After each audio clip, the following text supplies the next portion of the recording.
क्या आप प्रेशर की वजह से ड्रिप इरिगेशन चोक अप होने से परेशान हैं? क्या आप इस समस्या का समाधान चाहते हैं? तो मैं निकुंज बक्सरिया भूमि ज्ञान में आप सभी का स्वागत करता हूँ।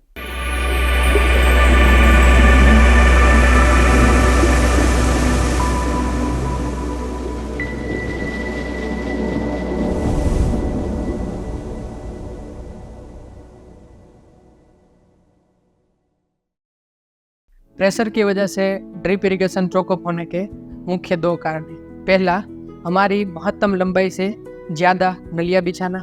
दूसरा, हमारा जो सेक्शन वाल है उसका फ्लो है वो हमारे अवेलेबल फ्लो के ज़्यादा रखना। पहला, जब भी हमारे ड्रिप लाइन हम बिछाते हैं तभी हमें खास ध्यान में रखना चाहिए कि हमारी जो 12 mm की ड्रिप लाइन रहती है उसकी महत्तम लंबाई 70 मीटर से ज़्यादा नहीं होनी चाहिए। 16 mm की ड्रिप लाइन जो रहती है उसकी महत्तम लंबाई 100 मीटर से ज़्यादा होनी नहीं चाहिए।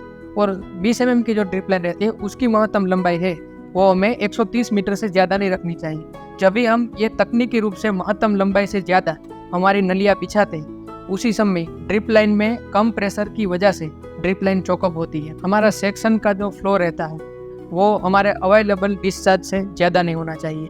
मतलब कि हमारे सेक्शन वाल का फ्लो यदि 25,000 लीटर है और हमारा अवेलेबल फ्लो मतलब कि हमारे वाटर सोर्स जो है कुआं है, तालाब है, नदी है, जहाँ पे रखी हुई सबमर्सिबल में डिस्चार्ज जो रहता है वो यदि 22,000 लीटर है तो हमारे पूरे सेक्शन में प्रेशर नहीं रहेगा। वो प्रेशर नहीं रहने के हिसाब से हमारी पूरी नलियाँ चोकअप होती है।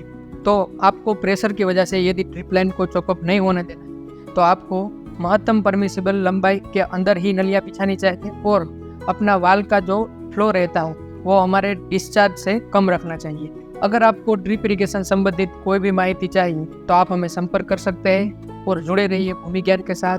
धन्यवाद। जय जवान, जय किसान।